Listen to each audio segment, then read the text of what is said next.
Tending towards being a game-time decision. He's been out since the second round with an elbow injury. Game 1, Warriors-Celtics tips off 9 Eastern Thursday night in San Francisco.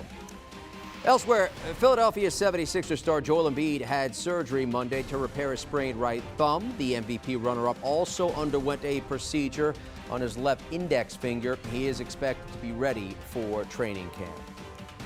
In college hoops, Oklahoma associate coach KT Turner is joining John Calipari's staff at Kentucky.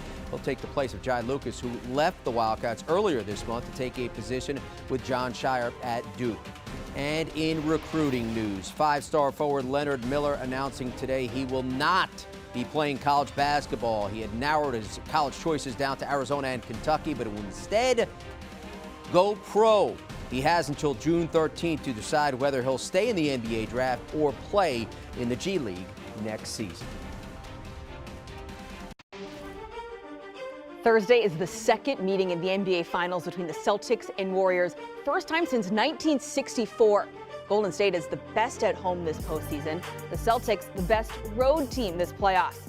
We'll be in for a good one, no doubt. Which team, though, the experience, was that going to pay off?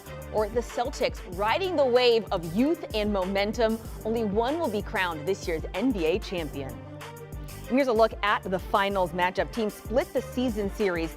Each team won on the road. And look at this, 17 NBA titles for the Celtics, tied for most in NBA history. Warriors' 6th NBA Finals trip in the past 8 years. Right here to preview the 2022 NBA Finals, our NBA insider, Bill Ryder. With this Warriors team, this is their 12th NBA Finals appearance in franchise history. So it kind of feels like old hat that the Warriors are back in this position. But for this year's team, Bill, what's the biggest key for Golden State to get to their 7th NBA championship?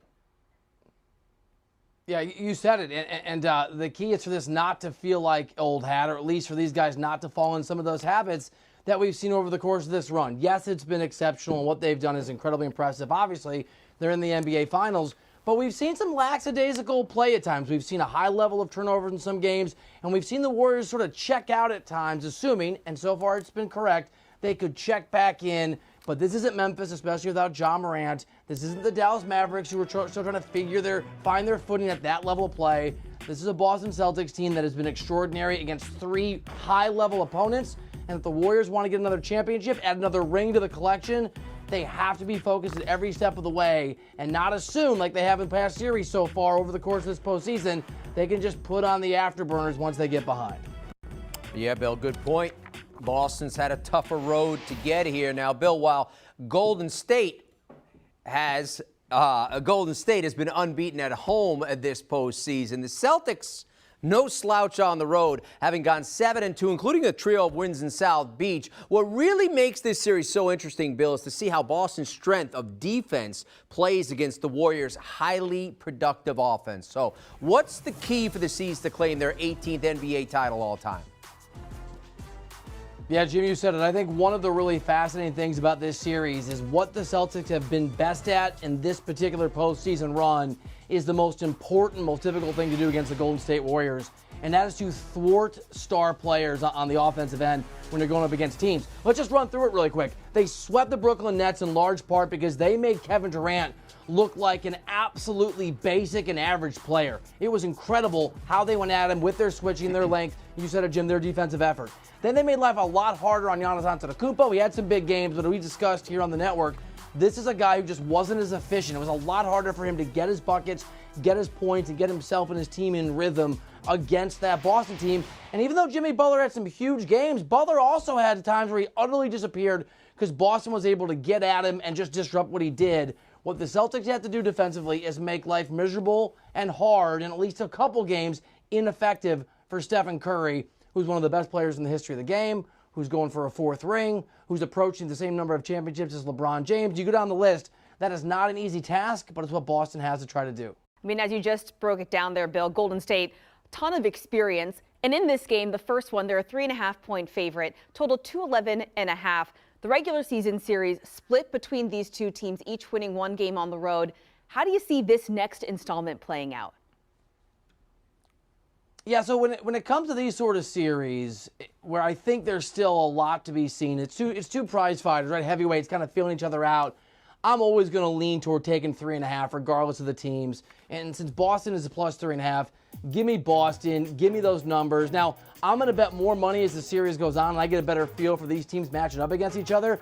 But again, the Celtics have been excellent against the Knicks, excellent against the Milwaukee Bucks, excellent against the Miami Heat, who have the best record in the Eastern Conference.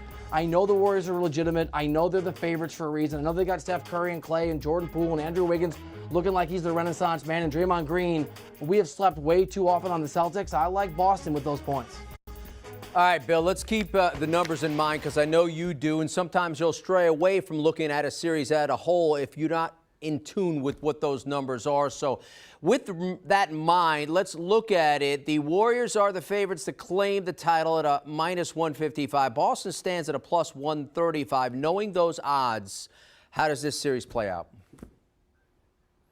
Yeah, I think if I believed a little bit more in Boston, I would just take Boston. The fact is that I don't, but I don't like the number for the Warriors. I think the Warriors are going to win this thing in 6 or 7 games. But you mentioned this. We've seen Boston be able to go on the road in some highly difficult situations, including obviously closing out the Heat, and win big games. So I like Boston to be able to push this to 7 games. And I think when we get back to the Bay in a Game 7, the Warriors will find a way to win at home. But I think it's going to be a back-and-forth contest. So give me Warriors in 7, which is pretty close to a coin flip in an NBA Finals. Yeah, it really is. Well, okay, we saw in the postseason leading up to this point, it really could be anyone's night to be the star for their team. But for Finals MVP, Steph Curry's the favorite. Bill, will this be the year that Steph finally adds this award to his impressive resume? It's hard to believe he's never taken home this honor before. Yeah, am I allowed to say I hope so? Is that a legitimate perspective here on CBS Sports HQ? The guy, he definitely deserved it when Durant got the second one. Steph Curry has averaged 2.5 more points per game in the postseason than the regular season. You go through all the stats. This guy is a primetime performer in these moments. And as much as Jordan Poole has been a weapon and Klay Thompson can be, Klay Thompson had a really good game when they closed out the Mavericks to get here. Steph Curry is going to have to be the straw that stirs the drink for this Warriors team. He just is. He's going to put up the numbers. He's going to be the guy. This is his chance, I think he understands, to take over some of these games. So if you believe the Warriors are going to win the whole thing like I do, I think you have to believe Steph Curry is the MVP of the Finals when it's all said and done. All right, we like it. Thank you so much for the time, Bill. We cannot wait to see how this NBA Finals shake out. I'm excited. And let's show you the schedule of what is to come starting on Thursday. Here's a look at it. San Francisco starting Game 1 Thursday, 9 Eastern. Game 2 Sunday at 8. Then the series shifting to TD Garden, Game 3 on Wednesday, Game 4 on Friday, TBD Games 5, 6, and 7. But you just heard Bill. He thinks this one's going to go all the way to a Game 7 on Sunday back in San Francisco.